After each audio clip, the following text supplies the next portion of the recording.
Tiratana ya. Saya bacakan sedikit tata tertibnya ya, supaya dhammatalk kita berjalan lancar ya.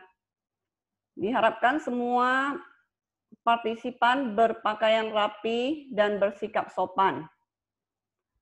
Kemudian duduk di ruangan puja ataupun tempat yang layak, tidak sedang makan, menjaga ketenangan dan perhatian penuh selama acara berlangsung.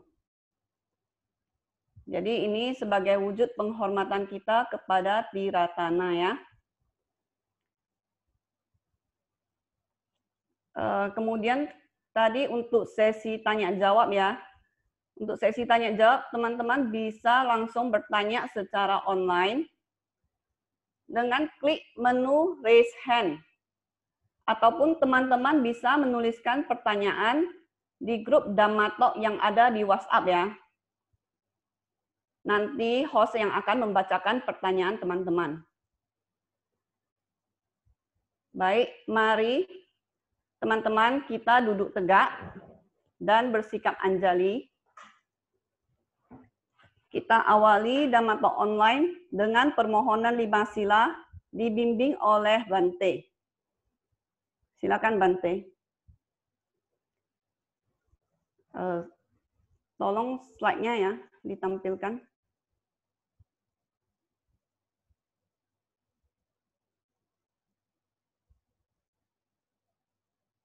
Slide permohonan sila tolong ditampilkan.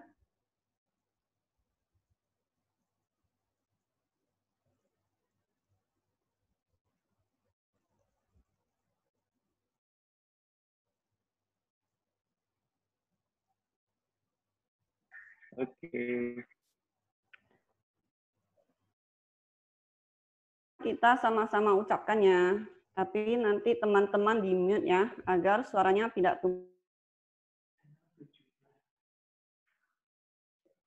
screen ya. Rosma sebentar ya. Bante pikir mulainya jam 9, jadi Bante slow aja. Oke. Lagi di setting dulu sebentar. Bentar, kita tunggu Bante sebentar.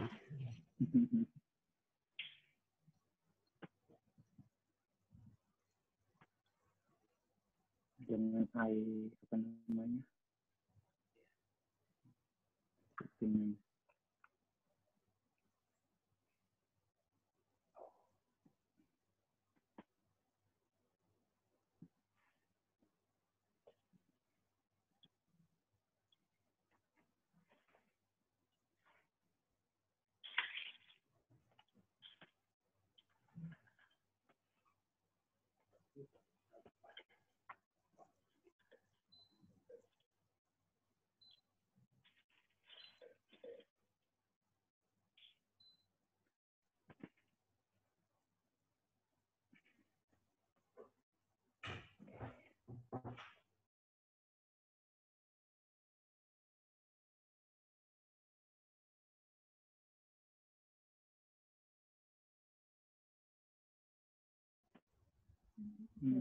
Oke. Ya. Oke. Jelas ya, nampak ya.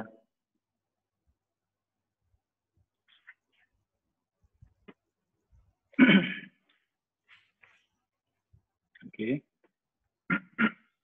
Oke, kita mulai dengan permohonan 5 sila ya, Bante. Permohonan 5 sila, oke. Silakan.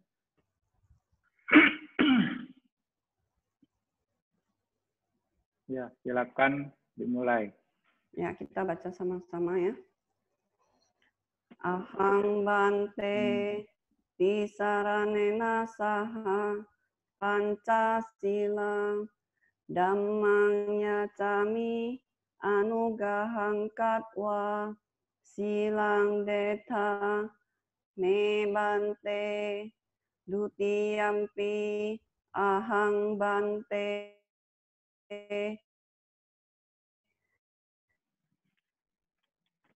dhammang yacami anugahang katwa silang deta me Bante tatiyampi ahang Bante tisaranena saha Pancasilang Dhammang yacami anugahang katwa silang deta me bante Ya mohang wadamitang wadeta. ama bante. Namo tassa bhagavato arahato sama sambuddhassa. Namo tassa bhagavato arahato sama sambuddhassa. Namo tassa bhagavato arahato sama sambuddhassa. Namo tassa bhagavato arahato sama sambuddhassa.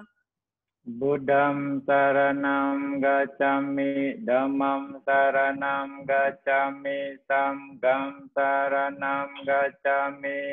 Buddhang saranang gacchami, dhammang saranang gacchami, sanghang saranang gacchami. Dutiyampi buddham saranam gacchami, dutiyampi dhammam saranam gacchami, dutiyampi sangham saranam gacchami.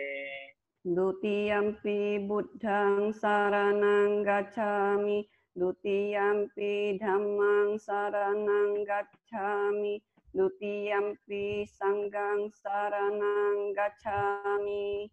Tatiyampi buddham saranam gacchami, tatiyampi dhammam saranam gacchami, tatiyampi sangham saranam gacchami. Tatiyampi buddhang saranang gacchami, tatiyampi dhammang saranang gacchami, tatiyampi sanghang saranang gacchami. Sarana gamanam paripunam. Ama bante. Panatipata veramani sikkhapadang samadhiyami. Adinadana veramani sikkhapadang samadhiyami. Kame sumicaca sikkhapadang samadhiyami. Musawada veramani sikkhapadang samadhiyami. Suramera yamaja pamadatthana veramani sikkhapadang samadhiyami.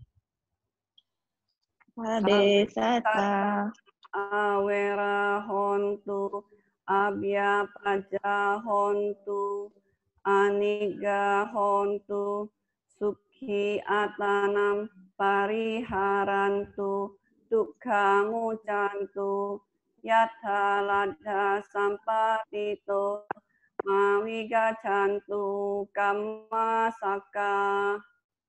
Tisaranena saha pancasilan dhaman sadukang katwa apamadena sampadeta. Amma bante sadu sadu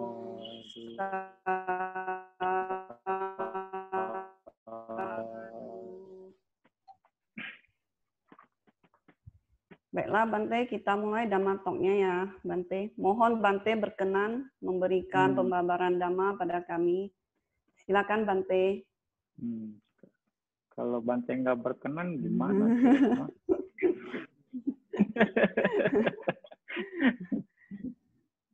Terkondisi. Oke, kita semoga bermanfaat ya. Kan Bante. Ya, hari ini seperti yang minggu lalu, Bante juga akan jelaskan. Coba untuk kita mengupas atau membahas tentang kama. Yang punya buku cara bekerja hukum kama atau working of kama, silakan dilihat ya. Lihat halaman 95 kalau memangnya itu. Ya, dari halaman 95 itu chapter 3 ya, cara bekerja kama. Ya. Tapi ini pembahasannya mungkin Bante akan lompat-lompat, tapi oke, Bante akan coba membahas yang mungkin menarik untuk dibahas. Yang menurut Bante menarik lah ya. Oke. Oh iya, berapa lama nih Bante bicara nih Cirosma? Ya, dibatasin dulu. Kita keasikan Bante lupa. Berapa lama ya? Kita sampai jam berapa, Bante? Jam 10.15 ya terakhirnya. 10.15. Sekarang jam 9. Jam 9 ya. Minimal Bante bicara 40-an menit lah ya. 45 menit gitu ya. Iya, biar enak, biar ada tanya jawab. Ya, oke. Oke. Nah, di sini di halaman 95 dikatakan bahwa pengetahuan Buddha tentang kama dan akibatnya. Jadi cara bekerja kama dan hasil kama sangat dalam dan sulit untuk dilihat, dan hanya pengetahuan Buddha tentang kama dan akibatnya atau kama wipaka nyana yang dapat melihatnya dengan jelas. Siswa-siswa beliau tidak memiliki pengetahuan ini, bahkan para arahat. Ya. Di sini, jadi domainnya Buddha adalah untuk mengetahui hukum kama dengan pasti, dengan jelas, secara keseluruhan. Itu domainnya Buddha. Bahkan murid-muridnya saja tidak bisa menyamai dari kemampuan dari para Buddha itu sendiri. Murid-muridnya hanya sebagian saja, tidak seluruhnya. Ya, sebagian di sini bisa sebagian kecil atau juga bisa juga dibilang sebagian besar. Ya, nah di sini di catatan kaki dikatakan dalam Sutta Acinteya Sutta atau sutta yang tidak dapat direka atau ditebak, bisa dikatakan atau dikira-kira, adalah akibat dari kama atau kama wipako para biku adalah tidak dapat diperkirakan atau tidak dapat direka. Ya, di sutta ini dijelaskan seperti itu. Jadi kalau untuk bisa melihat pasti kama itu ya memang hanya seorang Buddha, domainnya. Terus selanjutnya, pengetahuan tentang kama dan akibatnya ini merupakan kekuatan yang kedua dari apa yang Buddha sebut sebagai 10 kekuatan Tathagata atau Tathagata Bala. Ya, di sini Buddha menjelaskannya kepada Bante Sariputta. Ya. Nah, Bante Sariputta di dalam Mahasihanada Sutta atau Sutta besar Auman Singa.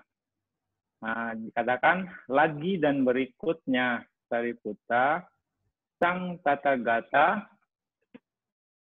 kami akibat kama wipaka dari masa lampau, akan datang, dan saat ini yang telah dilakukan melalui kemungkinan dan akar berdasarkan kebenaran yang sesungguhnya. Ya. Nah, di sini dikatakan dalam kata-kata bahwa kemungkinan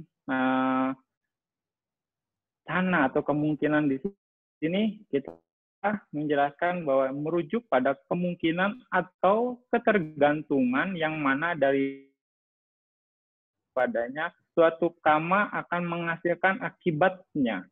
Apakah ini merupakan suatu pencapaian atau kegagalan berkenaan dengan 4 jenis kondisi, yaitu tujuan, kemunculan, waktu, dan cara, payoga.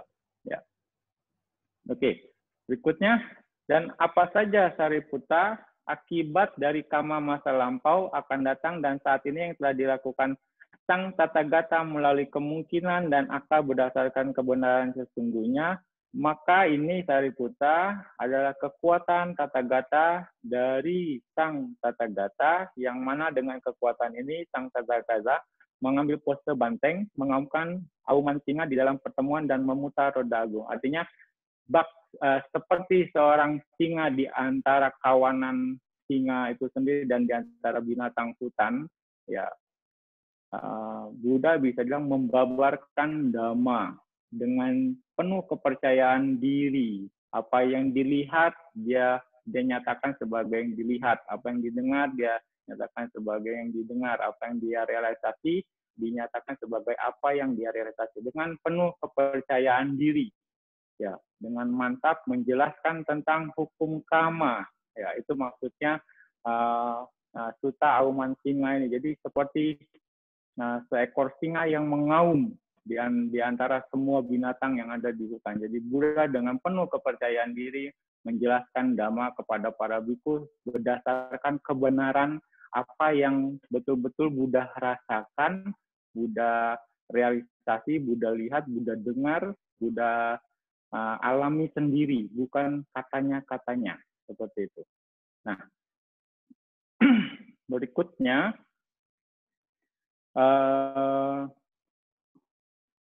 dengan kekuatan Tathagata ini, Buddha mengaumkan auman singanya.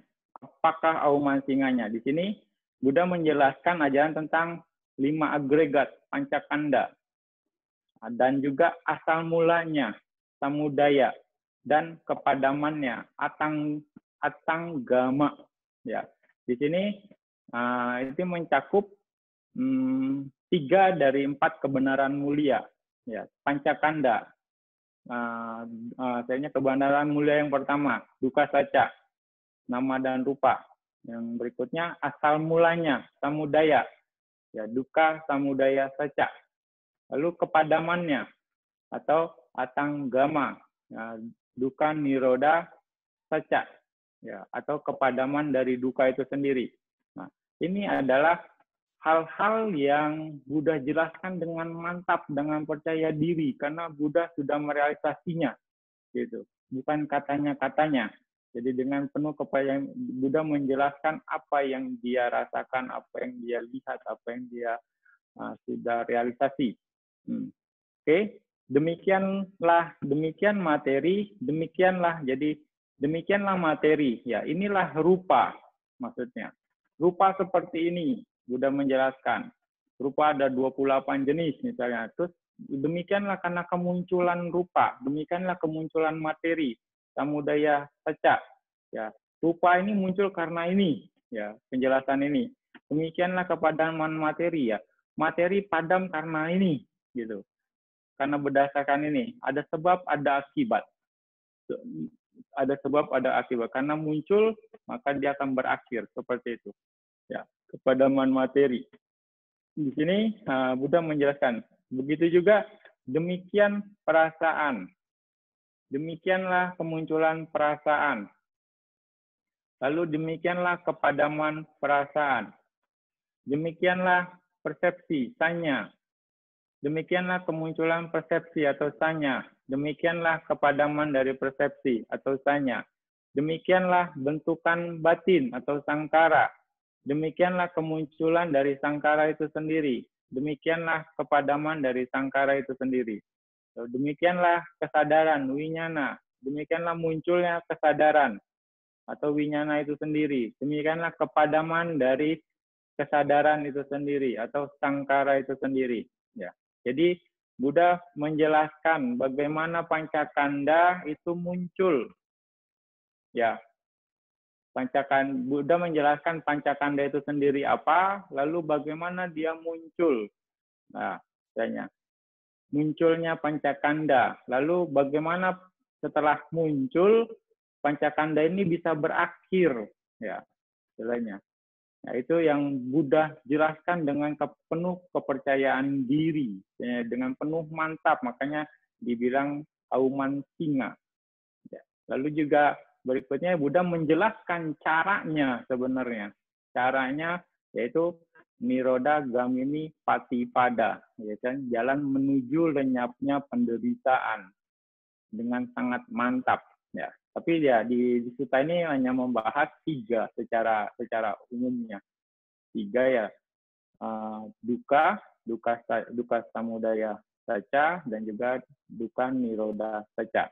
Nah, jadi Kelima agregat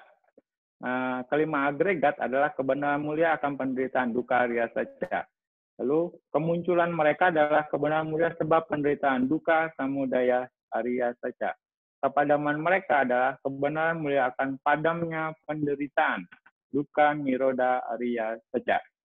Dan untuk menjelaskan kemunculan dan kelenyapan dari 5 agregat ini, Buddha memberikan formula tentang sebab yang bergantungan, paticca samuppada.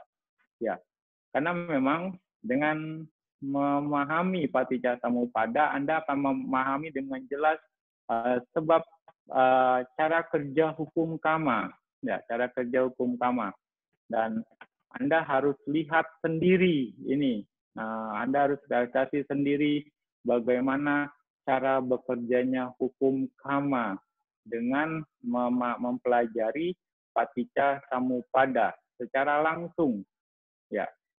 Nah, di sistem meditasi yang kita bangun, ya, yang diajarkan di VDD, ya, itu mencakup itu. Salah satu materi latihan kita adalah metode paticca samuppada ini.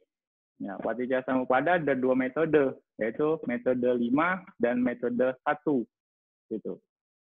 First method dan fifth method. Gitu. Nah, itu bisa dilakukan, tapi umumnya kita akan mengajarkan yang fifth method dulu, cara 5. Ada cara 5. Yang kemarin ya sudah secara garis besar Bante jelaskan, ada awija, tanha, upadana, sangkara, dan kama. Ya, seperti itu. Itu untuk paticca samuppada. Untuk yang first method atau metode pertama dimulai dari awija pacaya sangkara, sangkara pacaya winyana, winyana pacaya nama rupa pacaya salayatana. Dan selanjutnya itu metode pertama. Ya, itu di dalam buku Parita yang Chanting Pagi itu ada. Nah, itu yang metode pertama. Penjelasannya pun ada.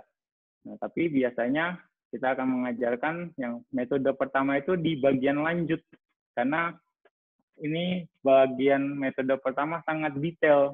Nah, untuk yang pemula rasanya belum siap. Ya. Oke, makanya kita ajarkan pendekatan pertama adalah yang fifth method dulu. Oke. Demikianlah dengan terjadinya ini, maka itu terjadi.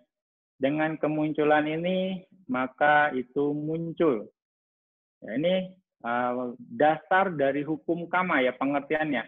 Dengan tidak terjadinya ini, itu tidak terjadi.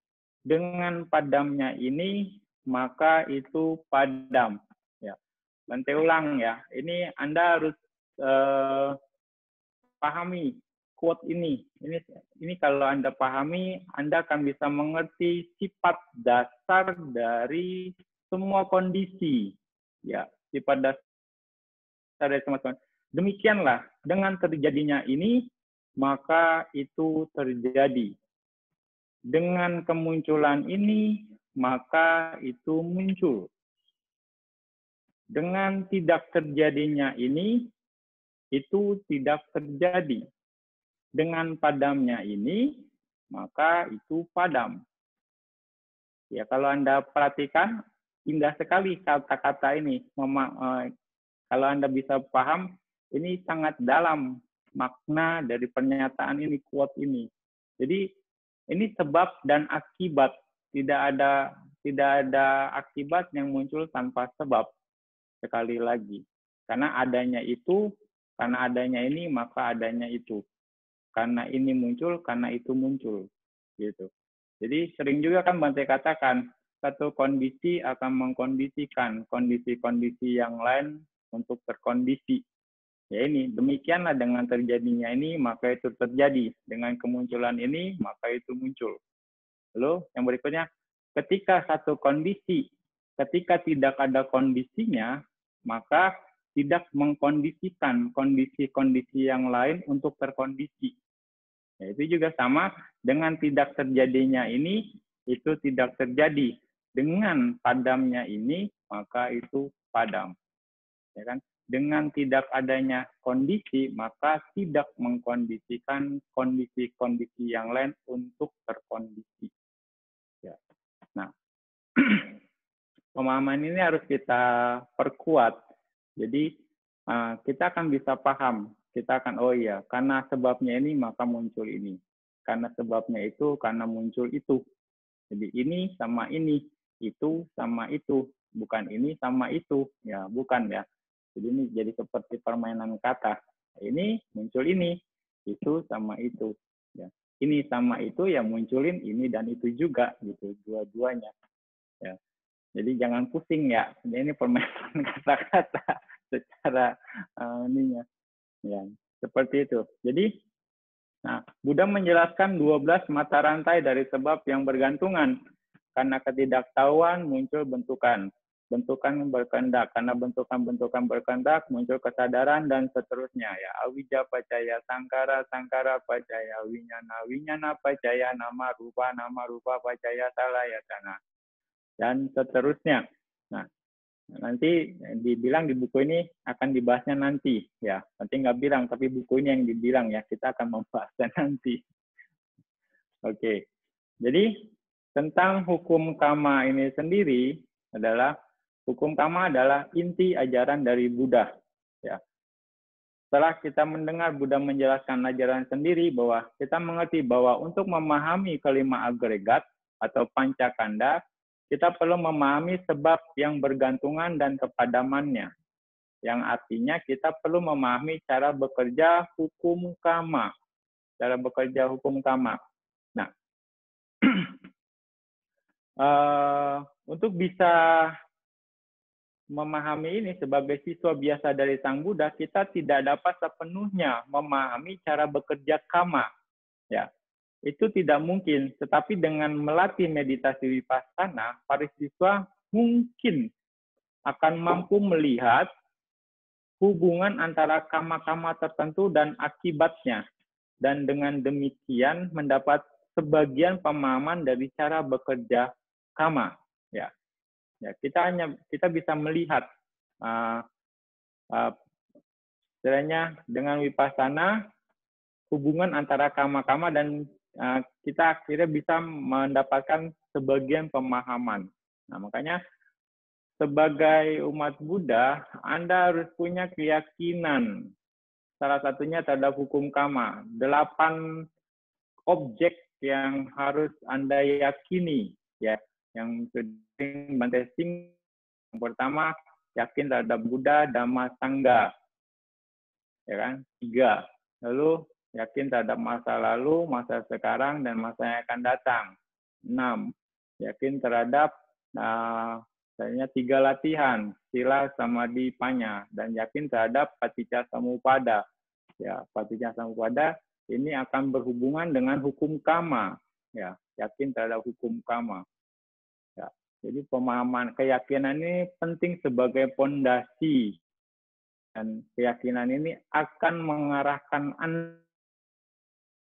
Anda ke hal-hal, ke tahapan pencapaian spiritual yang lebih tinggi lagi. Hanya dengan keyakinan yang kuat. Oke.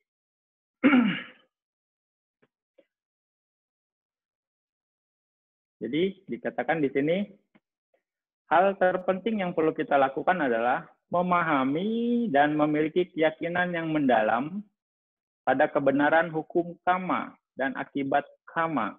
Ya, karena cara bekerja hukum karma adalah inti ajaran Buddha.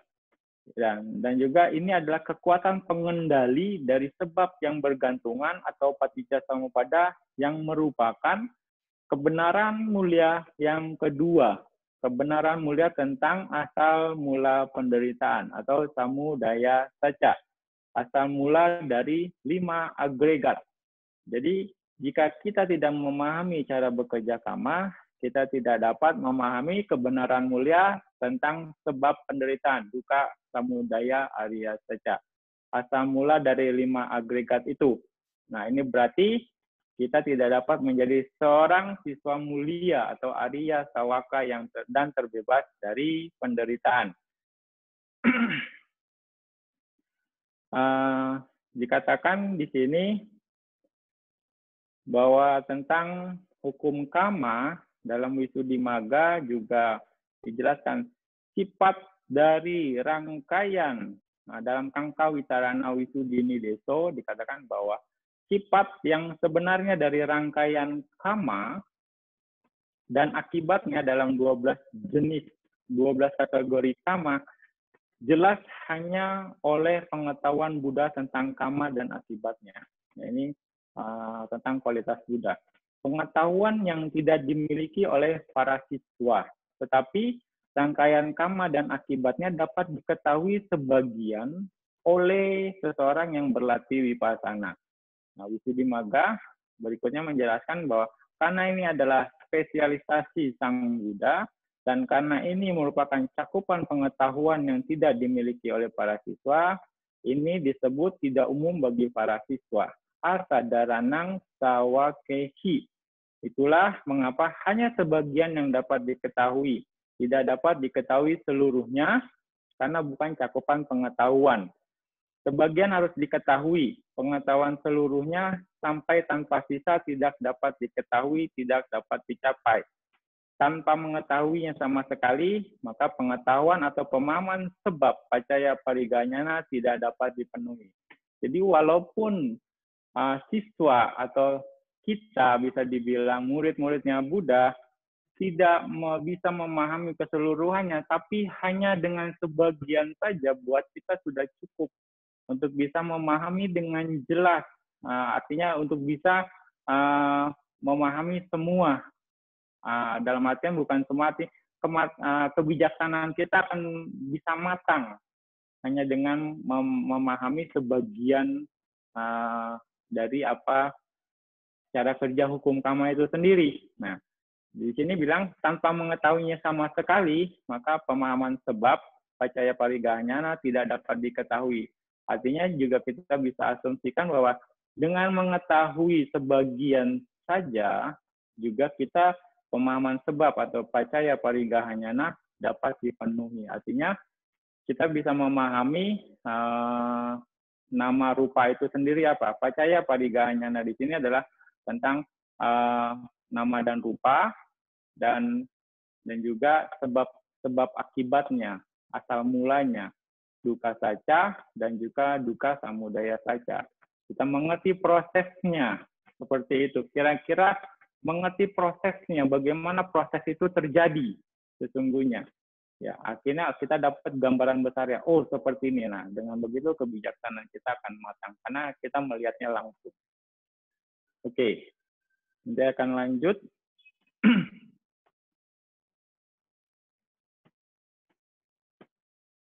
Ya. Tapi kita harus selalu mengingat bahwa meskipun kita harus mencoba untuk memahami penjelasan-penjelasan Sang Buddha tentang cara bekerja kama, namun penjelasan demikian tidak dapat memberikan pemahaman yang sebenarnya. Jadi cuma sekedar berteori pun ya bisa dibilang kita tidak akan mendapat pemahaman yang sebenarnya. Ya, jadi memang harus dengan praktek. Nah, untuk bisa mendapatkan pemahaman yang sebenarnya tentang cara bekerja kama, kita perlu sejauh yang memungkinkan bagi seorang siswa, artinya sejauh yang kita mampu untuk bisa dapat mengetahui dan melihat cara bekerja kama oleh kita sendiri dengan melatih meditasi vipassana yang sesuai dan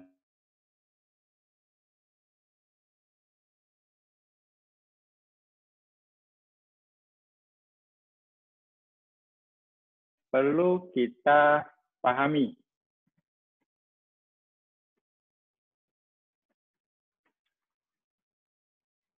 Sebentar.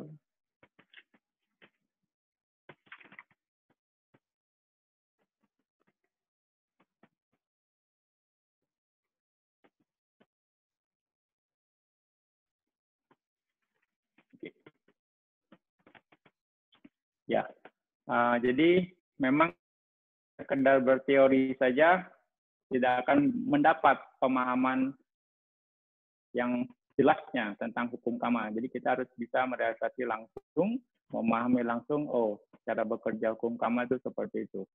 Ya, tentang paticca samuppada itu sendiri. Nah, cara bekerja batin berikutnya.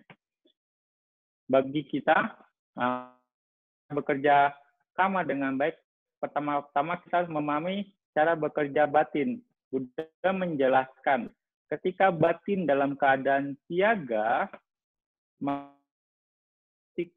jari, miliaran kesadaran yang sangat banyak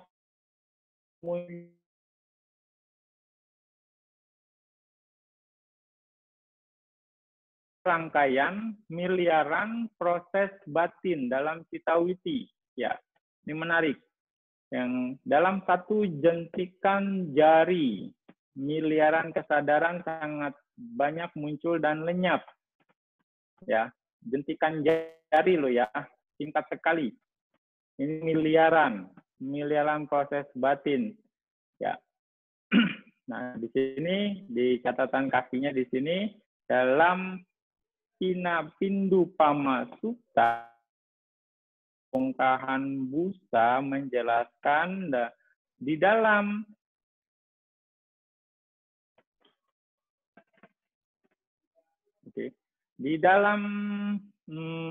satu jentikan jari kirakan 10 juta atau koti kalbu sata sahasa kesadaran kita telah muncul lenyap. 10 juta kali 100.000 itu ada 1 triliun. 1 triliun kesadaran. Bahasa Inggrisnya, kesadaran tidak semua dari proses semua pintu dan pintu batin. Sebagian besar adalah kehidupan atau bawangga cita. Ya, life continuum di antara proses-proses batin itu. Oleh sebab itu, dalam satu jentikan jari, miliaran kesadaran muncul dan lenyap. Tapi diperkirakan 1 triliun yang mana termasuk banyak miliaran proses batin. Ya, banyak miliaran proses batin dalam satu jentikan jari. Ya, Anda bisa bayangkan, hanya menjentikan jari saja. Simpel sekali. Miliaran momen. Ya.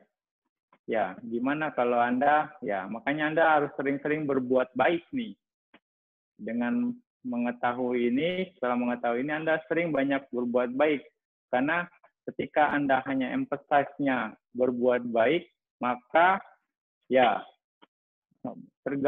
tinggal tergantung kekuatan Anda berbuat baik dan berapa lama, berapa banyak Anda berbuat baik, Anda akan menghasilkan begitu banyak kebajikan, miliaran pangkat miliar mungkin kebajikan yang dilakukan. Harus semangat berbuat baik, gitu ya. Tapi juga hati-hati, ya, hati-hati dalam berbuat buruk. Satu kondisi lagi, semangat boleh berbuat baik, jangan semangat. Ya, ini yang harus Anda kendalikan. Ini dualitas. Ya, baik, oke, dapat miliaran, dapat taringga kama baik, tapi juga buruk. Anda juga akan dapat potensi kama buruk yang besar. Ini mesti dijaga, makanya. Ya, kayak Buddha selalu bilang, jangan berbuat jahat, gitu kan. Banyak berbuat baik. Artinya jangan bisa sekarang stop kejahatan. Sekarang saja. Yang lampau tidak bisa dilakukan lagi potensinya ada. Tapi minimal sekarang Anda berusaha untuk tidak buat kejahatan. Baik melalui pikiran, ucapan, ataupun ya, badan jasmani. Banyak berbuat kebajikan. Kebajikan juga melalui pikiran, ucapan, dan juga badan jasmani. Nah, Anda harus yakini ini, karena ini ada di penjelasan di sutta, gitu kan. Karena apa? Yaitu, satu jentikan jari aja miliaran momen proses pikiran. Gimana kalau misalnya Anda berbuat baik, sepanjang hari misalnya Anda berbuat baik, oh, Anda akan sangat, kalau yakini ini, Anda sangat happy sekali. Oh, saya berharga.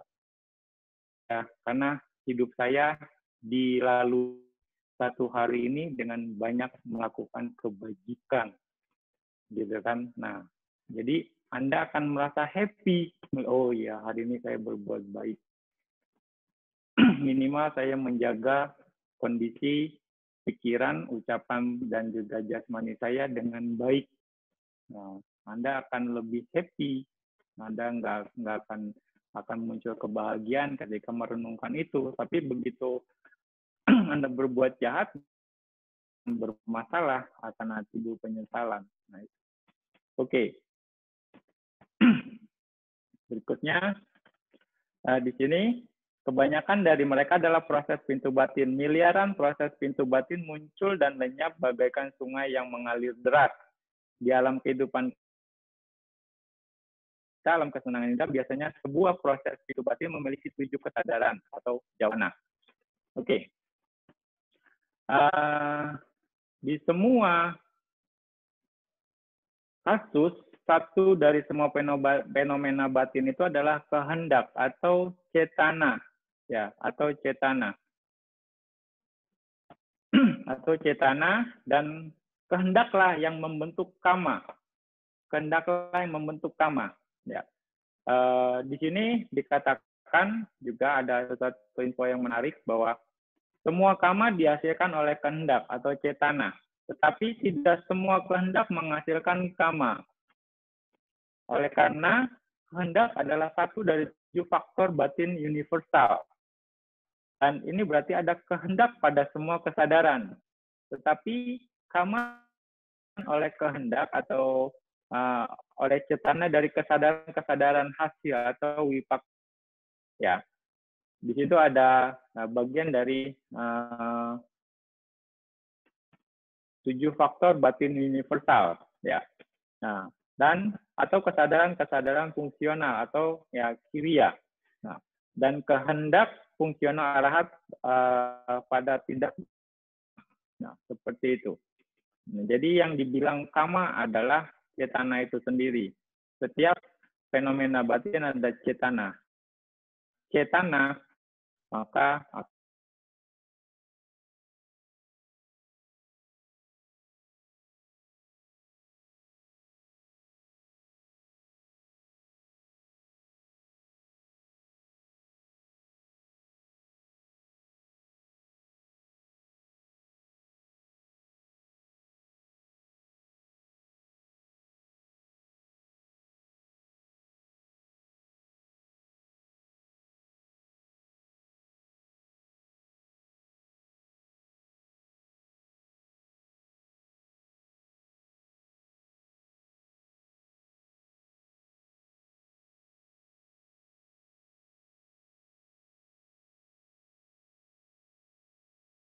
oke. Welcome back.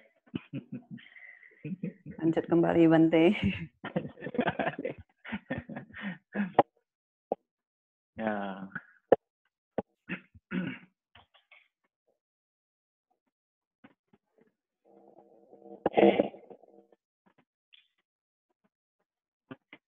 Definisi kama. Ya, definisi kama.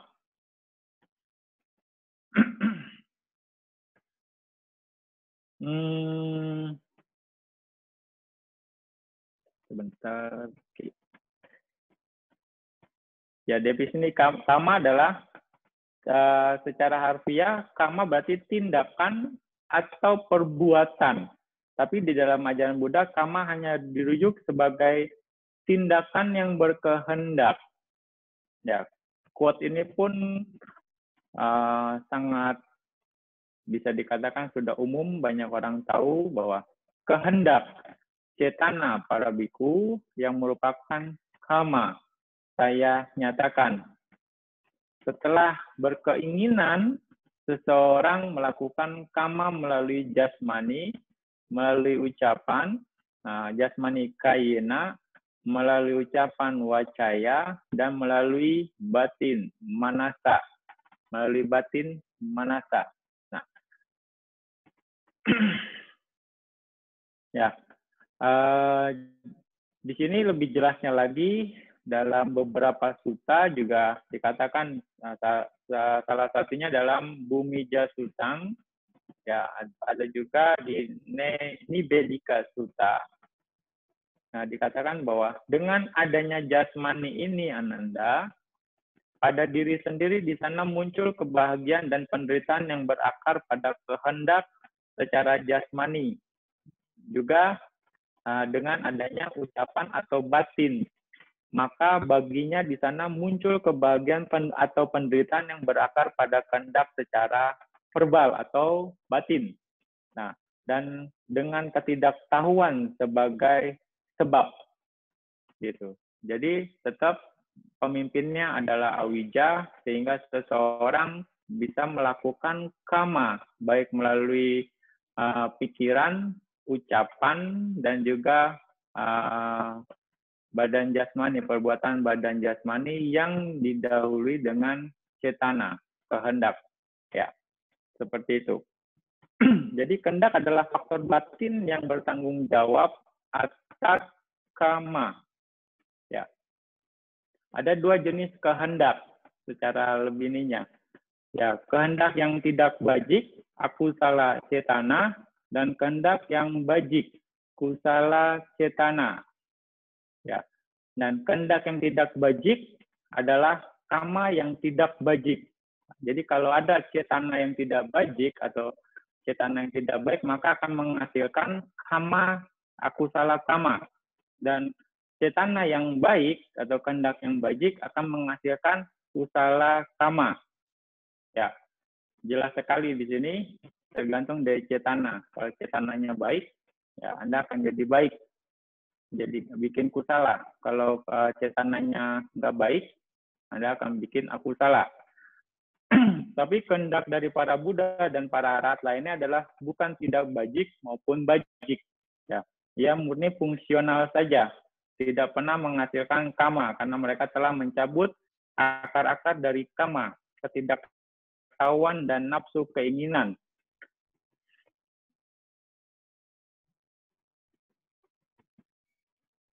Ya, meskipun demikian, sepanjang kelangsungan batin dan materi masih ada, bahkan para Buddha dan para arahat lainnya tidak dapat menghindari merasakan akibat-akibat dari kama lampau mereka.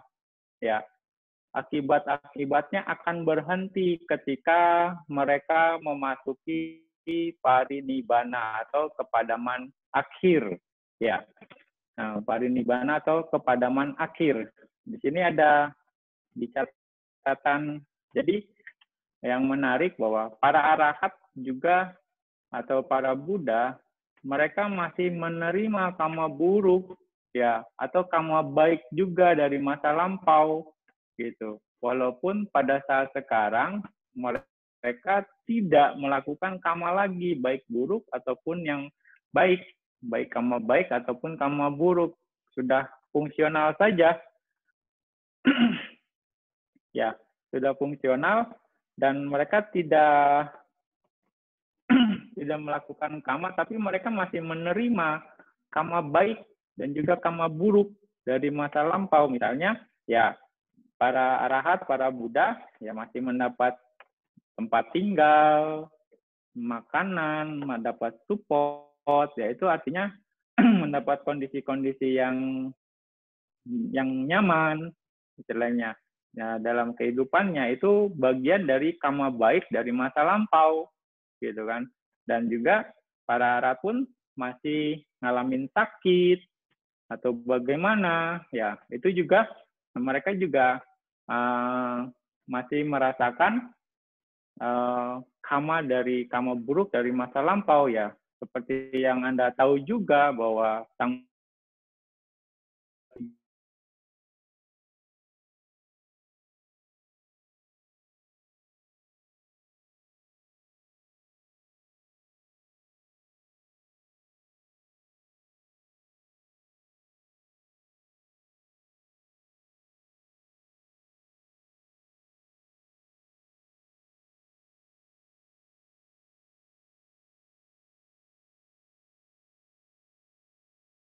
unsur nibbana dengan sisa.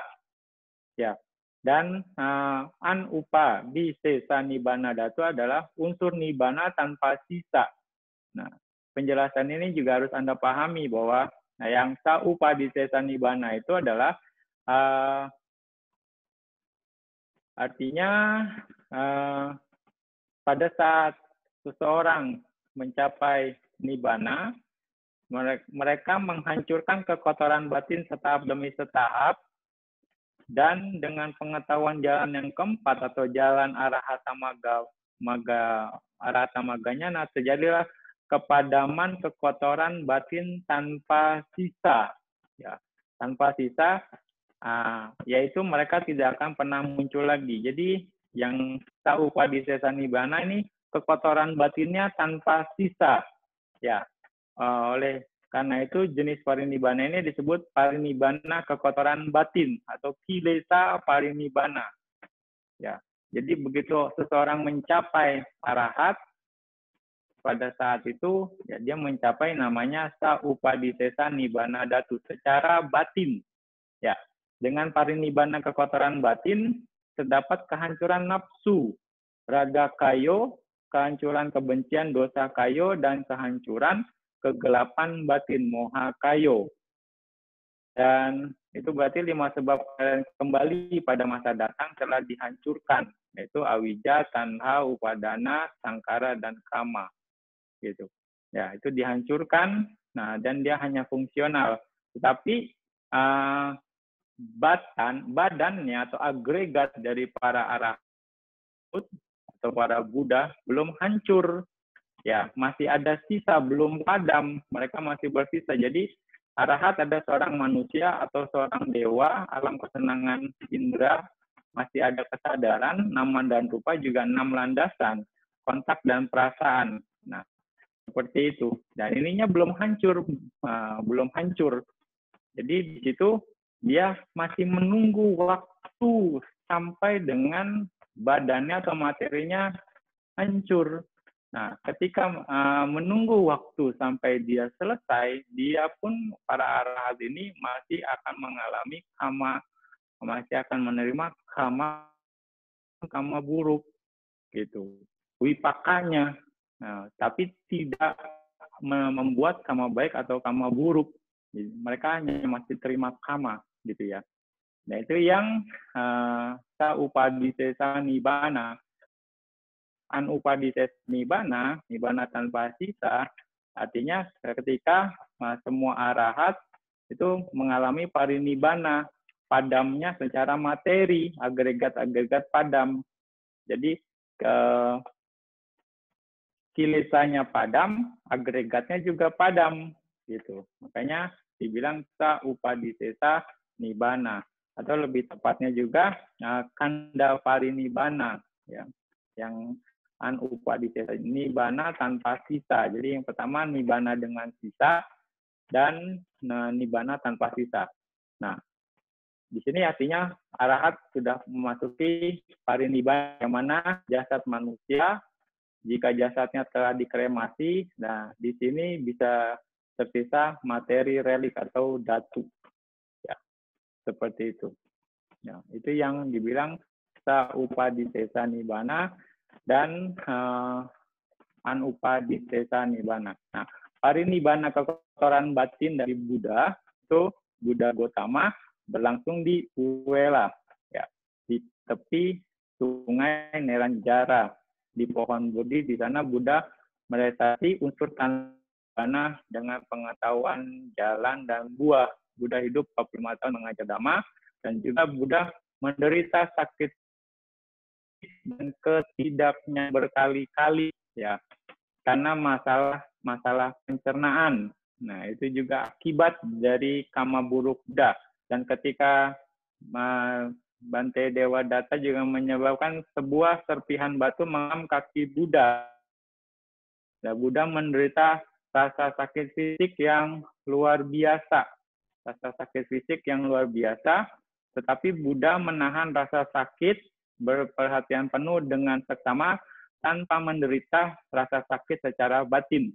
Ya, kemudian kita belum berumur 80 tahun dan di antara dua baris pohon salah di Kusinara dia parinibbana terjadi. Ya, seperti itu. Nah, itu wipaka buruk yang harus dialami oleh Buddha. Nah, ketika Buddha mengalami kondisi itu sebabnya karena di masa lampau. Ya.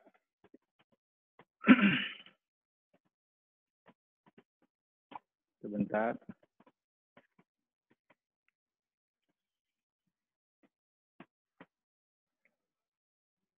Jadi di masa lampau Buddha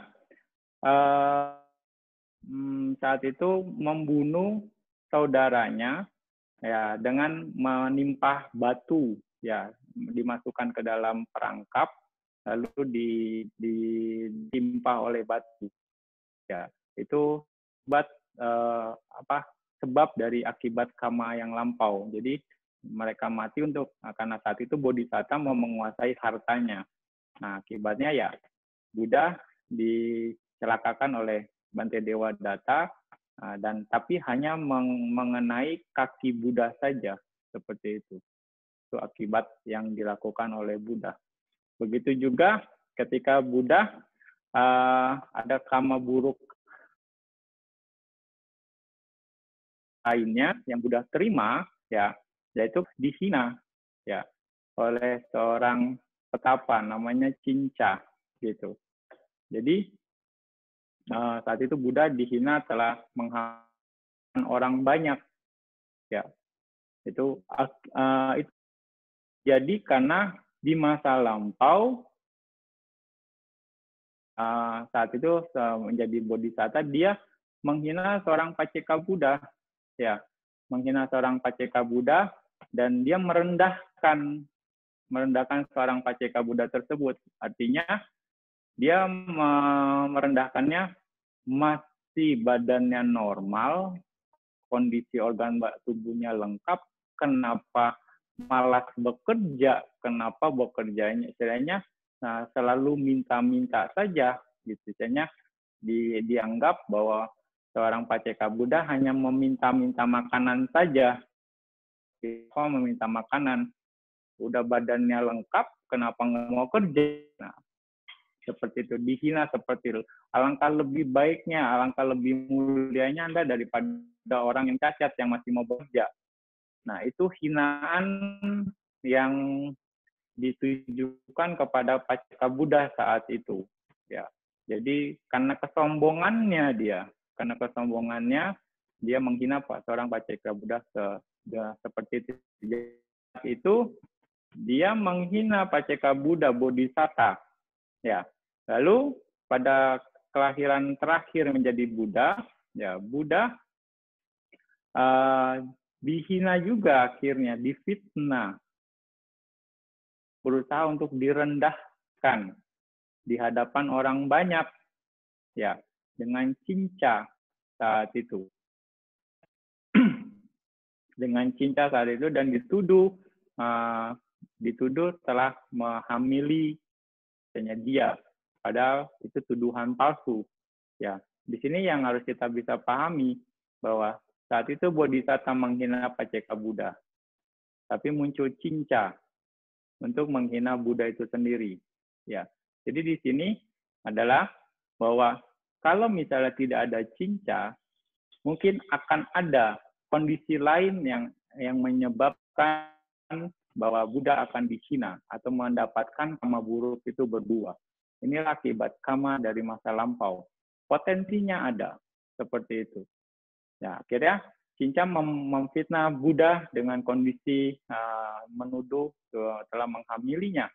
Tapi ya akhirnya kebenaran itu terungkap. Terungkap ya. Ada kondisi baik lainnya. Dewa Saka, wah ini bahaya ini. Kayaknya Dewa Saka geram juga mungkin saat itu. Akhirnya saya harus untuk mengungkap kebenaran itu. Akhirnya Dewa Saka berubah jadi tikus untuk menggigit istilahnya apa ya, yang diikat di dalam perutnya Cinca, apa namanya, kemben atau apa ya. Orang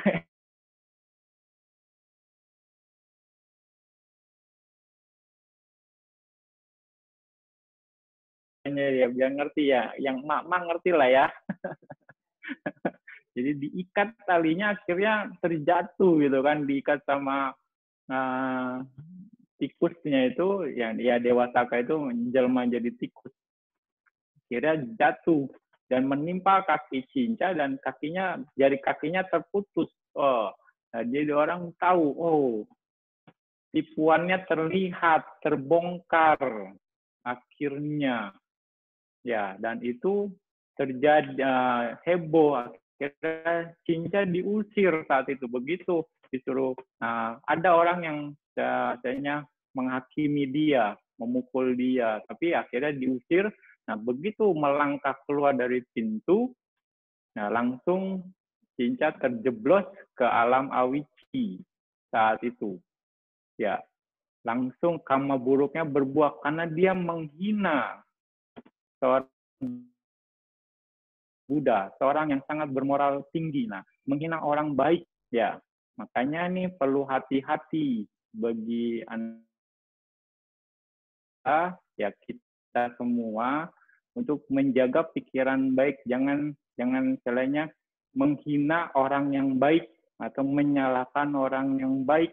Ini karma buruknya besar, gitu ya. Nah, makanya segala sesuatunya harus diklarifikasi kalau memang ini.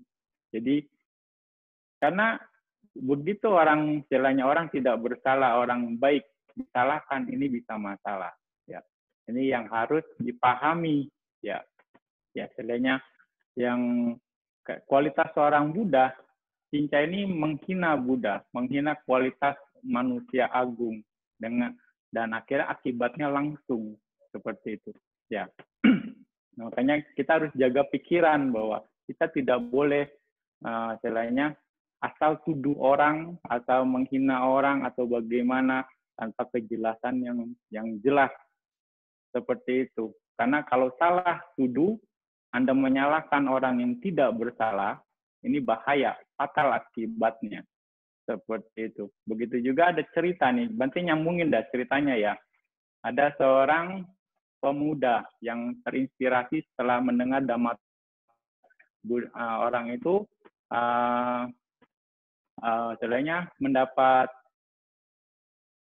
penjelasan tentang berdana. Bagaimana ketika seorang berdana lalu mengajak orang lain juga, ketika seorang berbuat baik lalu mengajak orang lain juga berbuat baik, maka akibat dari karma itu akan menyebabkan dia menjadi banyak pengikutnya. Dia akan menjadi, karena dia juga sama-sama berbuat baik, berdana, dia juga mengajak orang lain berbuat baik atau berdana, maka dia akan menjadi kaya, lalu dia juga akan banyak pengikut seperti itu. Nah, dia terinspirasi seperti itu.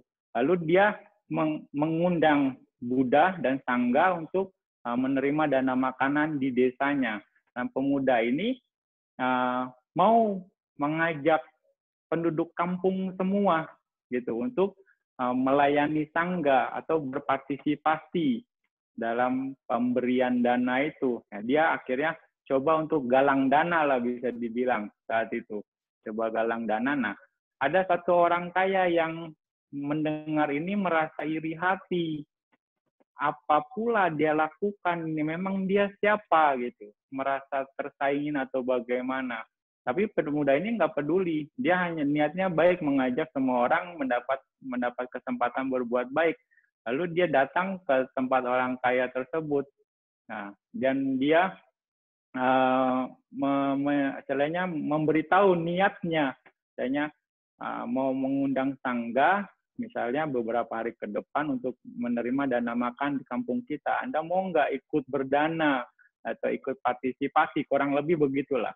Akhirnya karena merasa gengsi, ya, sebenarnya dia nggak mau, tapi karena gengsi ya sudah, daripada ini orang kaya ini kasih sedikit, karena dia curiga nanti kalau saya kasih banyak ini barang-barang saya ntar nggak dipakai malah dikorupsi sama dia, seperti itu. Nah, orang kaya ini sudah berpikir buruk di awal karena rasa tidak suka, akhirnya Selalu berpikir buruk walaupun orang ini pikirannya mulia gitu. Nah, di sana selalu berpikir, akhirnya dia pun ya sudah kasih sedikit daripada malu juga, gengsi. Jadi dia memberi sedikit sampai akhirnya saya akan cek bener enggak nih dia melakukannya gitu. Dia akan cek nantinya. Nah, pemuda ini berpikir kok orang kaya ini kok ngasihnya sedikit sih, gitu kan. Nah, dia bagaimana? Biasanya enggak. Kita tahu, tapi enggak sepadan lah bisa dibilang apa yang dia kasih dengan apa yang dia punya. Nah, akhirnya pemuda ini, oh iya, kalau gitu supaya menjaga dia tidak mendapatkan malu karena berdana sedikit, karena dananya akan dikumpulkan. Nah, orang akan tanya, orang akan tahu dia dana sekian, ini sekian, sekian, sekian gitu. Akhirnya dia merasa kalau saya umumkan, orang kaya ini akan mendapatkan malu, mungkin dicemooh sama warga yang lain bisa dibilang. Akhirnya dia menjaga bagaimana dananya, istilahnya walaupun sedikit, tapi orang kaya ini bisa ikut andil di semua persembahan yang telah diberikan. Akhirnya sebentar lagi Ciros Mayat.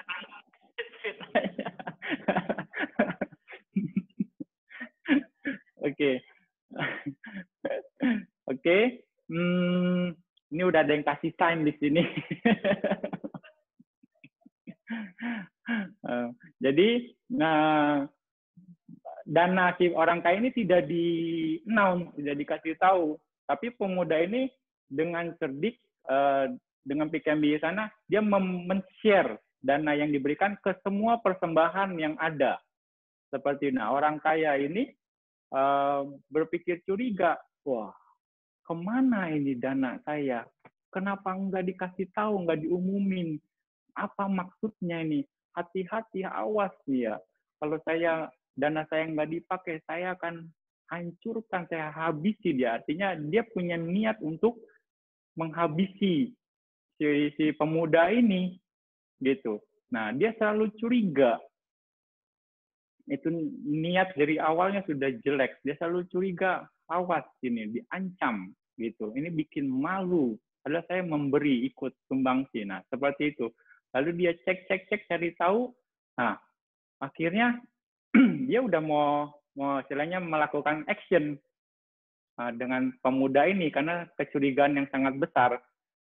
Ya, lalu pemuda ini ditanya, mana barang saya? Kenapa Anda enggak ini? Barang saya Anda apakan gitu. Dicek, diklarifikasi. Akhirnya dikasih tahu, oh, barang Anda sudah habis saya distribusikan dengan baik di semua persembahan yang ada untuk para sangga, untuk para Buddha. Jadi Anda mendapatkan kesempatan dengan bagian yang sama, dengan yang lain. Artinya di porsinya sama. Oh, setelah mendapat penjelasan seperti itu, yang orang kaya ini merasa malu. Oh, sungguh mulia. Ya, sifat Anda, misalnya orang ini sungguh mulia, tapi saya telah berprasangka buruk terhadap orang ini. Gitu, wah, ini bahaya sekali. Saya berpikir buruk terhadap orang yang baik, yang sangat mulia ini. Oh, saya harus minta maaf. Saya harus minta maaf terhadap dia. Kalau enggak, saya akan mendapatkan masalah besar. Ya, masalah besar karena berprasangka buruk terhadap orang baik. Orang baik itu sendiri, istilahnya. Bisa dikatakan merendahkan orang baik. Ini bahaya besar. Gitu. Akhirnya dia bercerita. Dia bercerita tentang kondisi dia.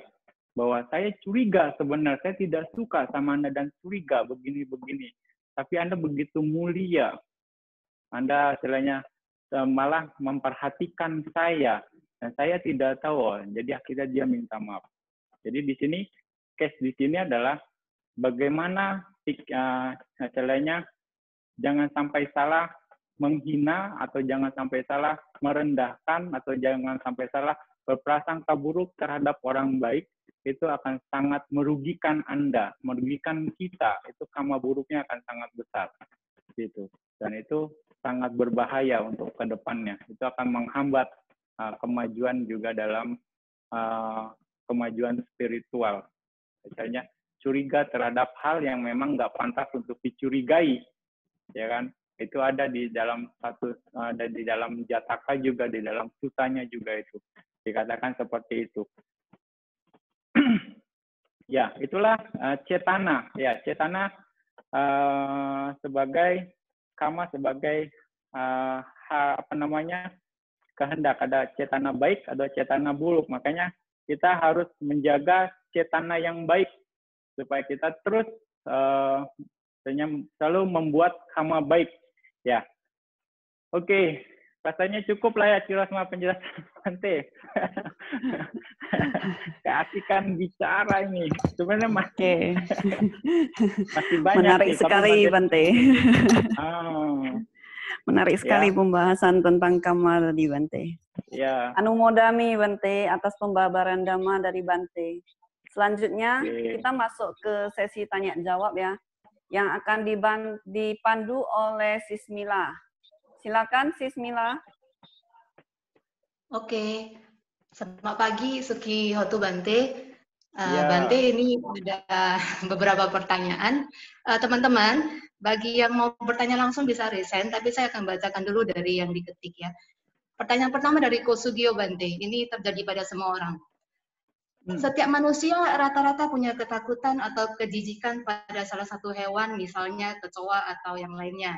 Padahal hewan tersebut adalah posturnya kecil. Apakah ketakutan pada hewan tersebut ada kategori dalam hukum kama, atau bagaimana penjelasan dalam ajaran Dhamma?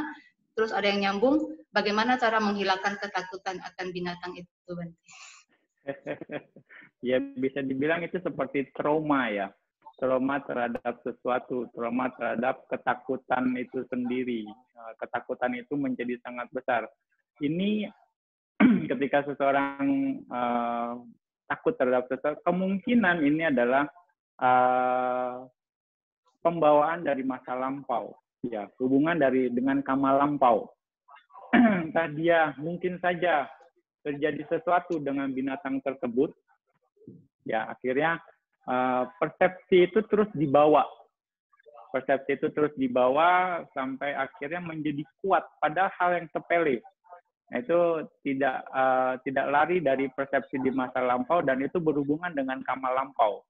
Karena kama lampau juga akan membentuk karakter seseorang. Apapun yang kita lakukan, apapun yang kita terima saat ini adalah hasil dari kama lampau. Kita membenci seseorang atau kita suka sama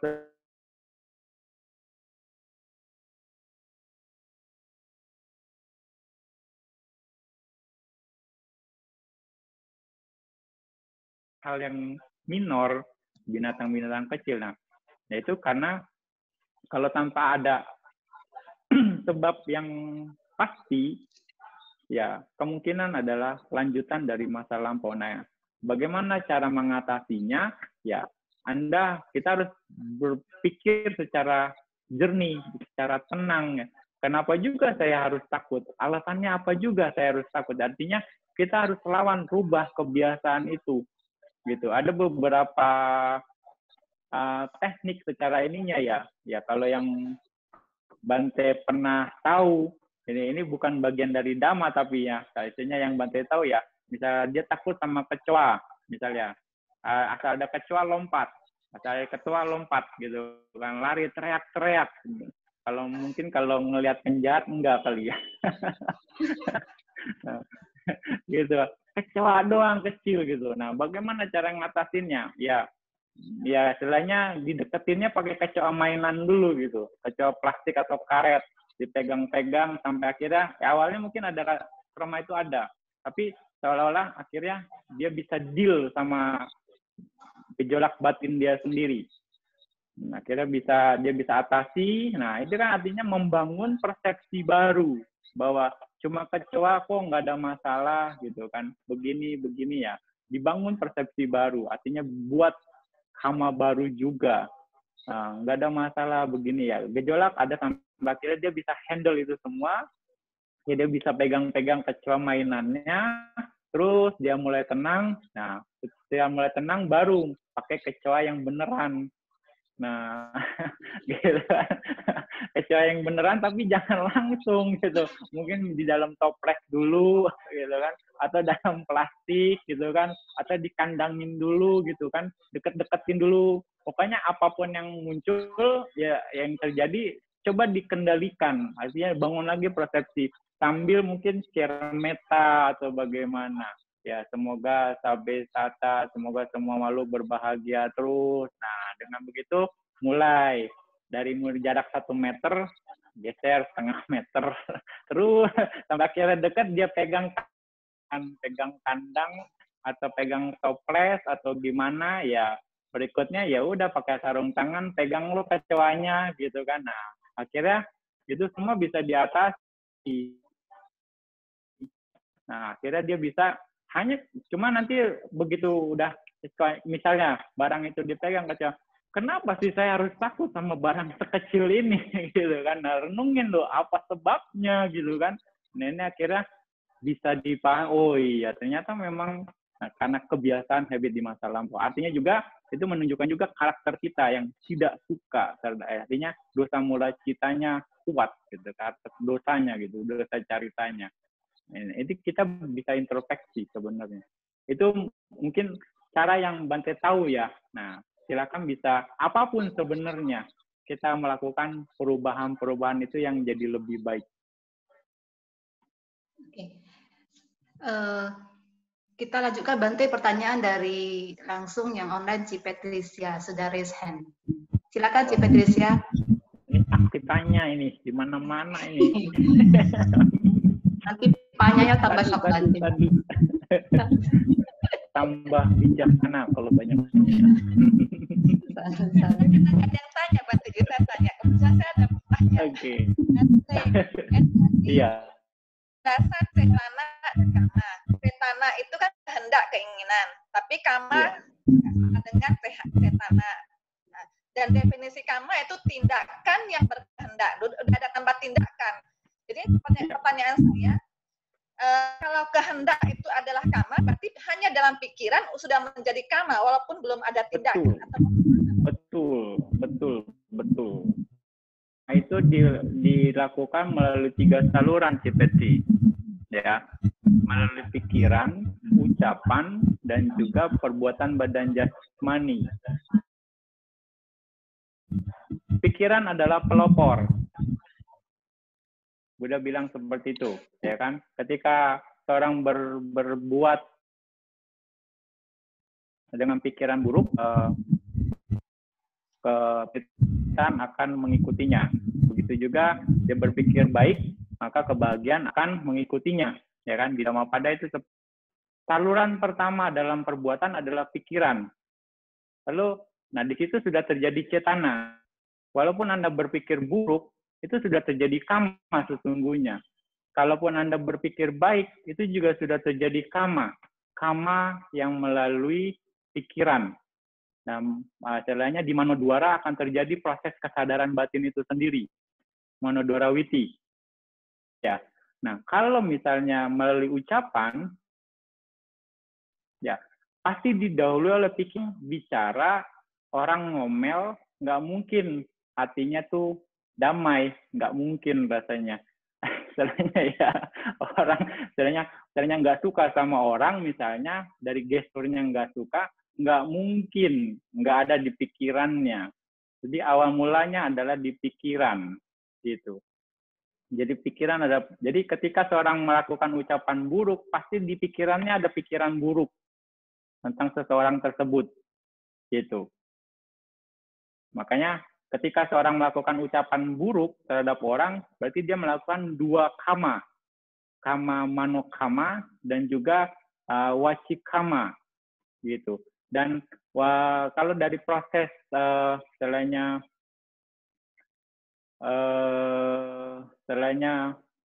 Pancadwara Witi, ya proses berpikir mengucapkan buruk, ya itu proses Pancadwara Wajana sendiri satu proses, dan selebihnya di Manodwara.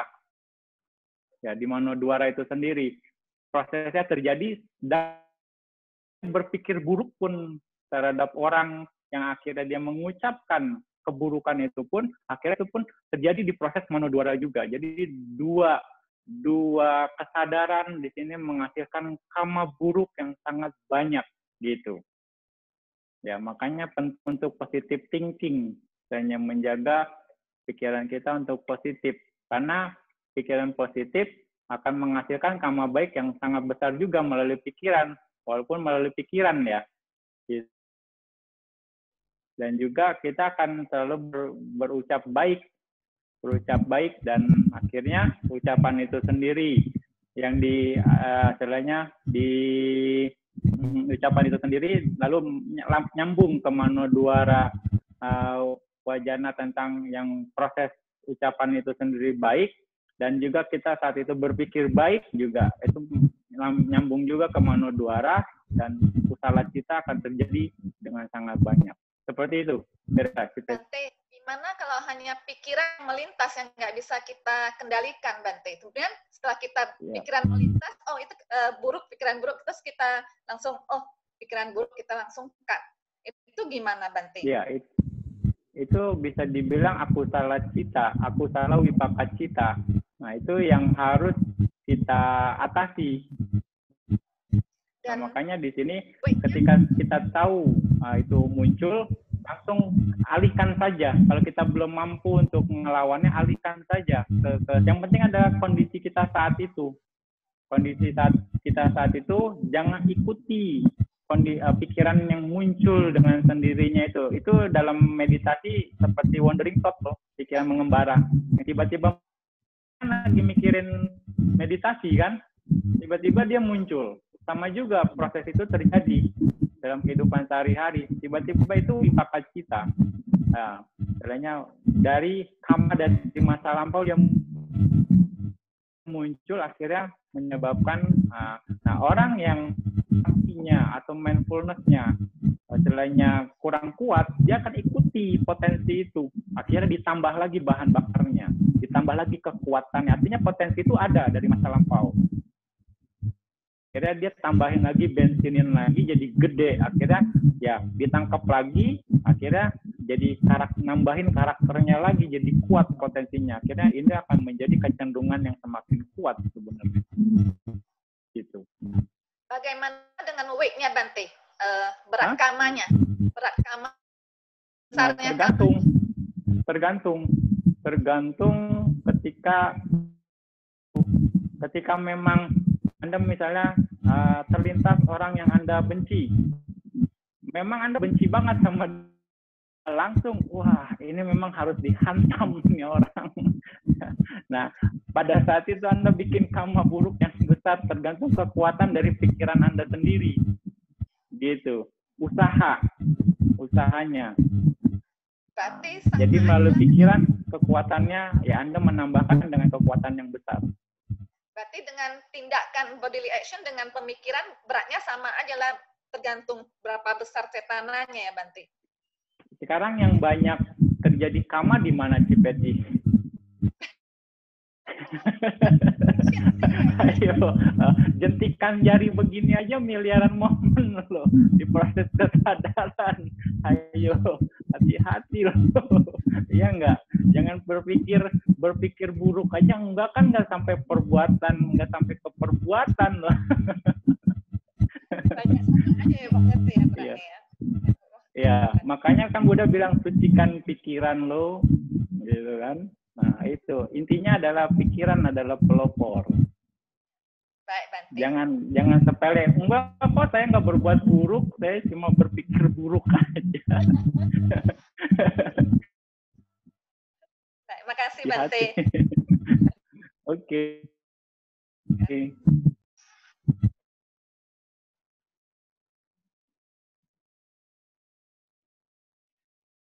Beritahu teman tentang panitia galang dana yang dulunya pernah ketahuan tidak jujur.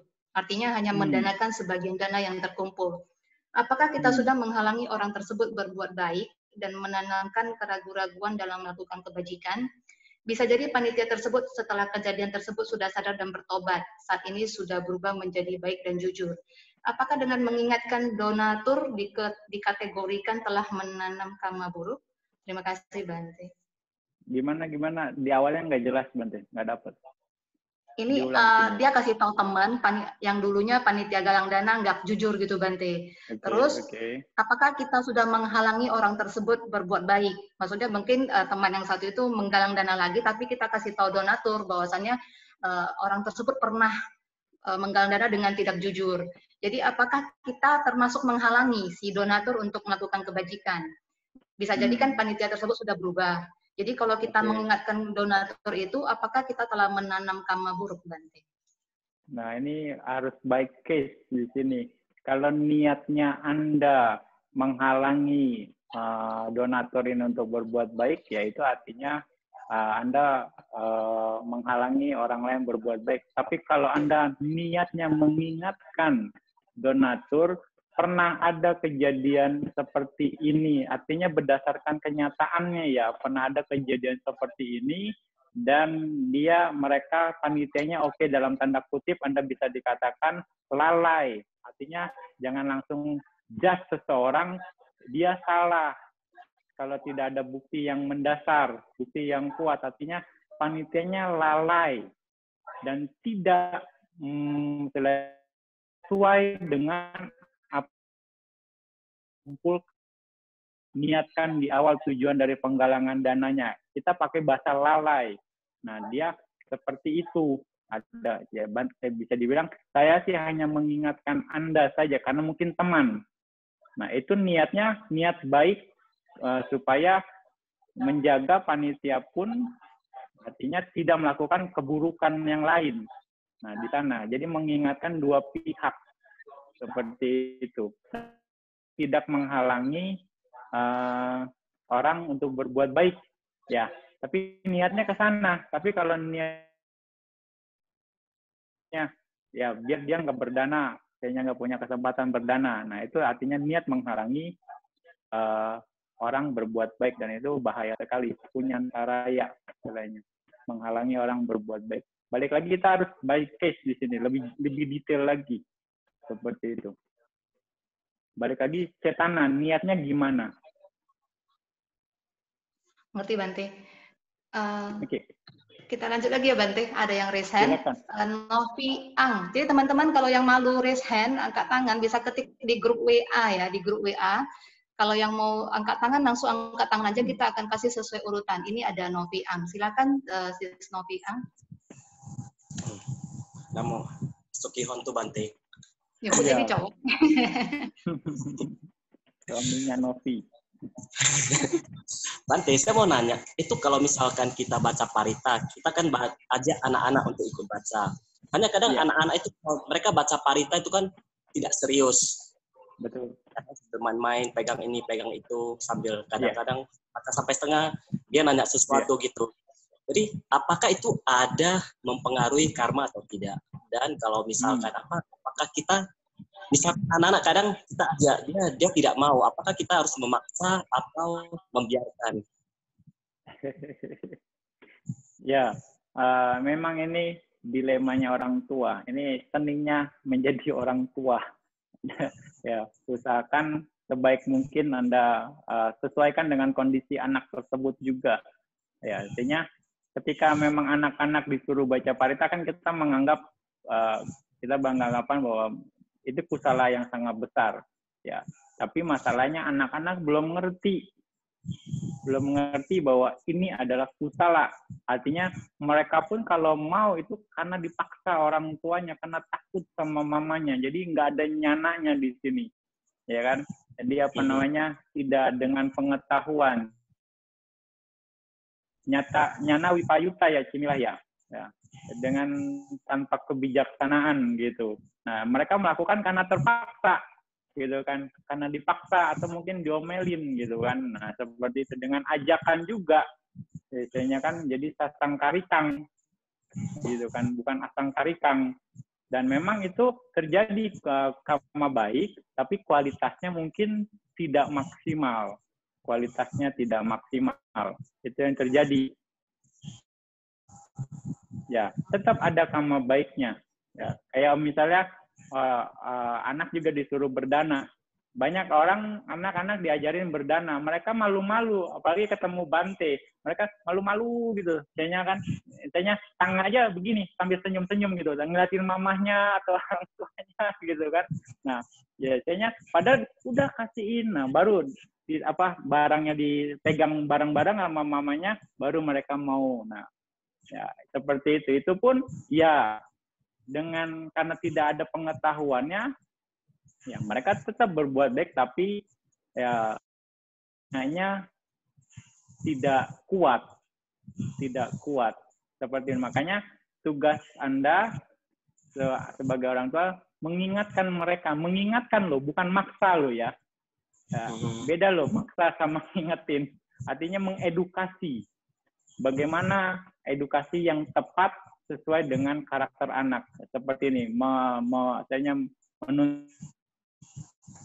mereka, akhirnya mereka mengerti dengan sendirinya bahwa ini memang harus dilakukan. Ketika Anda memaksa pun, ya, nah nanti bisa jadi repot. Kalau maksa, kalau dia akhirnya menolak, kenapa sih harus begini, ada penolakan itu. Nah, penolakan terhadap Dhamma itu sendiri akan menjadi dia untuk kenal Dhamma. Itu bisa jadi potensi kama loh, mental block mereka untuk ini Dhamma ke depannya. Benar. Itu artinya mereka jadi trauma kan nanti ke depannya karena dipaksa-paksa terus gitu. Betul. Jadi ya apa adanya saja, namanya anak-anak biarin saja gitu. Tapi Anda edukasi. Gimana caranya? Kayak Anathapindika. Anathapindika itu kan supporternya Buddha. Pendukung Buddha, sangat setia sekali, sangat berdedikasi, tapi anaknya nggak mau datang ke Buddha untuk dengerin ceramah, malas-malas juga, sama gitu. Akhirnya apa yang dilakukan? Dia sudah dikasih duit dulu deh, disogok dulu tuh anak. Kalau kamu mau dengerin ceramah ke Buddha, saya kasih 1000 keping. Diiming-imingin dulu. Nah, Anathapindika begitu. Akhirnya mau juga tuh anak pergi dengan harapan dapat 1000 keping, tapi memang kualitas seorang Buddha, begitu dia ceramah tercerahkan, ya jadi nggak perlu ngasih 1000 keping, saya nggak perlu 1000 keping Anda gitu, saya sudah dapat Dhamma dari Buddha, seperti itu. Ya, Anathapindika pun menggunakan cara yang sama, dikasih iming-iming anaknya dulu kalau melakukan sesuatu. Masalah boleh atau enggak di situ nggak dijelaskan, tapi itu terjadi di sutta itu disebutkan seperti itu. Tinggal Anda sebagai orang tua yang menyikapi saja bagaimana psikologis anak, bagaimana situasi anak, supaya mereka cara yang tepat untuk supaya dapat Dhamma itu saja kalau menurut Bante. Jangan paksa atau bagaimana lebih baik. Alamiah saja itu akan lebih enak. Oke, Bante. Ya. Terima kasih, Bante. Ya, sadu. Bante sudah 10.21. Kita sampai jam berapa, Bante, sebelum pelimpahan jasa? Sudah habis loh.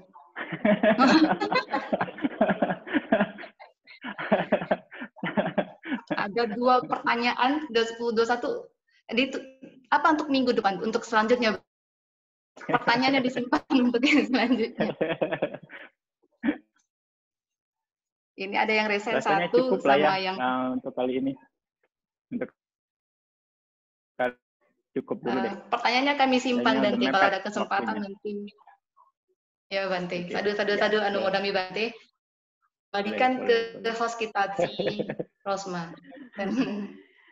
Baik, kita tutup ya Dhamma Talk pagi hari ini. Terima kasih dan anumodami pada Bante dan teman-teman semua. Mari kita bagikan jasa kebajikan kita hari ini dengan melakukan pelimpahan jasa yang akan dibimbing oleh Bante.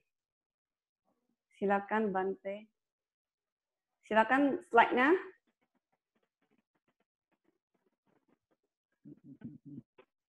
Oke, kita pelimpahan jasa ya. Kita pelimpahan jasa, kita bagi jasa kebajikan yang telah kita lakukan kepada para dewa, para dewa penguasa tempat di sini dan juga semua makhluk. Semoga mereka ikut berbahagia juga kepada leluhur yang telah meninggal. Semoga mereka juga ikut berbahagia.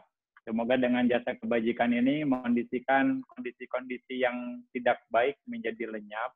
Juga mencegah kondisi-kondisi yang tidak baik untuk muncul.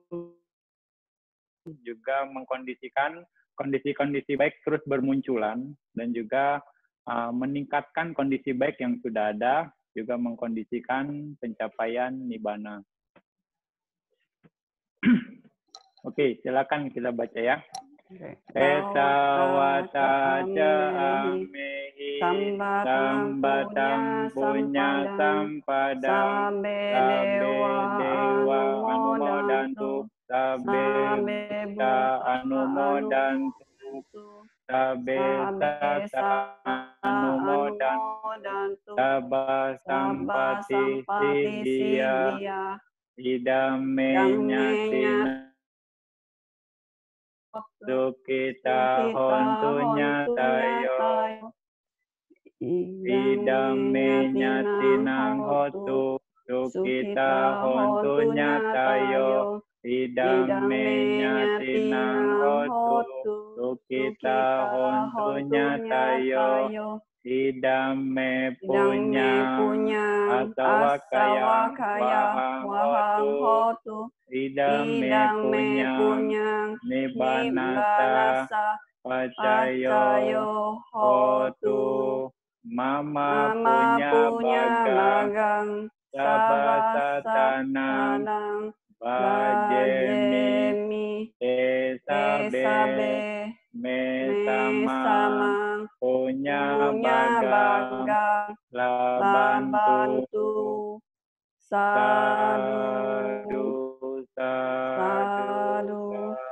sadu. Sekali lagi, Anumodami Bante yang sudah membimbing kita dalam Dhamma Talk pagi. Semoga menambah pemahaman kita pada Buddha Dhamma dan menambah panya parami kita. Semoga memberi manfaat bagi kita semua dalam menjalani kehidupan ini. Tak lupa saya ucapkan terima kasih kepada semua teman-teman juga yang telah membantu terselenggaranya Dhamma Talk online pagi ini.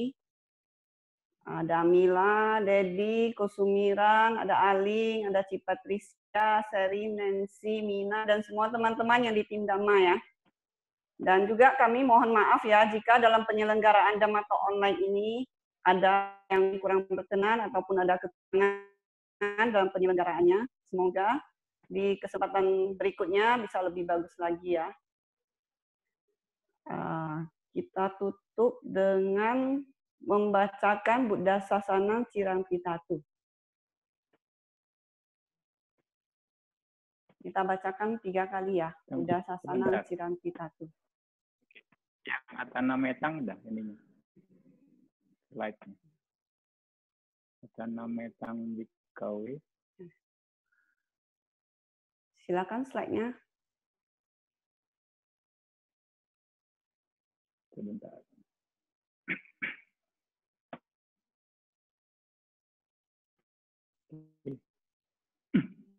Oke, baca ini ya. Ya, kita baca sama-sama. Kita baca sama-sama. Atana metam bikawe anawakaso yang parupakamena tagatan jiwita woropeya anupakamena bikawe tatagata parinibayanti etena sacawajena vigamentu dawa. Tidak ada alasan apapun dan tidaklah mungkin bahwa seseorang mampu mengambil kehidupan membunuh Sang Tathagata. Sesungguhnya Sang Tathagata memasuki parinibbana tanpa usaha dari siapapun. Dengan kebenaran pernyataan ini, semoga bahaya menjadi lenyap. Sadu, sadu, sadu. Sabba Buddha nubhavena, sabba Dhamma nubhavena, sabba Sangha nubhavena, Buddha ratana, Dhamma ratana, Sangha ratana, Sina ratana anubhavena, Caturasiti sahasa Dhamma kanda nubhavena, Pitakataya nubhavena, jina sawaka nubhavena, sabete roga, sabete baya, sabete antaraya, sabete upadawa, sabete dunimita, sabete awamangala winas, ayu wadako dana wadako siri, Yasa wadako, bala wadako, wana wadako, suka wadako, hotu sabada duka roga baya wera soka satu cupadawa,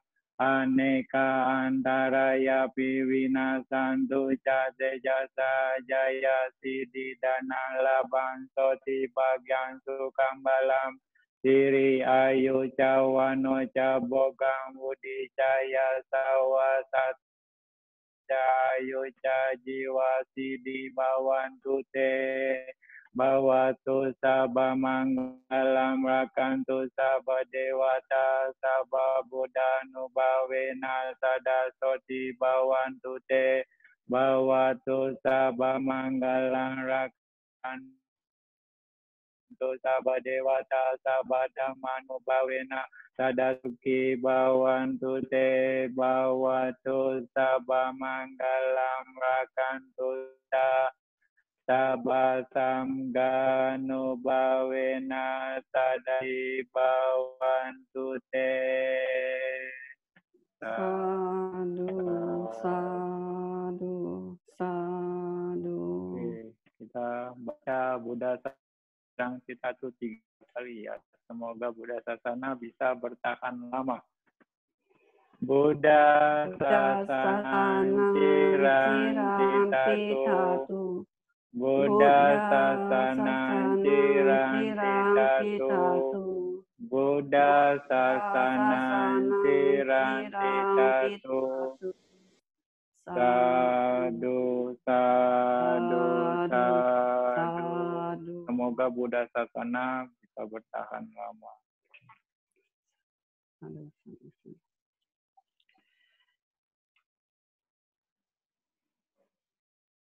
Baik, sampai jumpa kembali di dalam Dhamma Talk online selanjutnya. Teman boleh meninggalkan room ya. Teman-teman semua ingat jaga kesehatan.